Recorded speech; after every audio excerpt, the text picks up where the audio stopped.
Physical independence of the force is consequences of.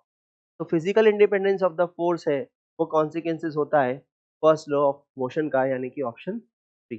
ठीक, अब physical independence of force क्या होता है? फिजिकल इंडिपेंडेंस का मतलब है कि अगर एक से ज्यादा forces, more than one forces किसी बॉडी पर या पार्टिकल पर एक्ट कर रहे हैं, तो उस पार्टिकल पर नेट फोर्स वैसा ही इफेक्ट प्रोवाइड करेगा जैसे कि अलग अलग फोर्स करके कर रहे हैं।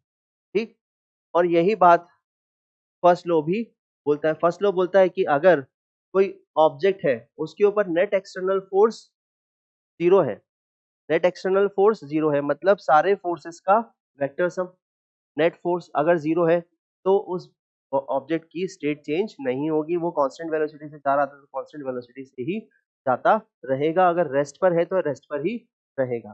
ठीक, तो किसी भी ऑब्जेक्ट की, किसी भी पार्टिकल की तब तक स्टेट चेंज नहीं होगी जब तक कि उसके ऊपर नेट एक्सटर्नल फोर्स नहीं लगेगा। और नेट एक्सटर्नल फोर्स का मतलब क्या है यहाँ पर? कि सारे फोर्सेस का वेक्टर सम।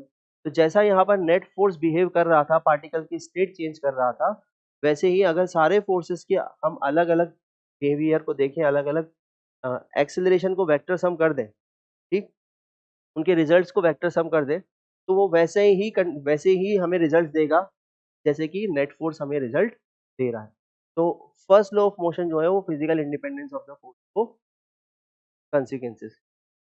ठीक, तो ऑप्शन सी यहाँ पर करेक्ट ऑप्शन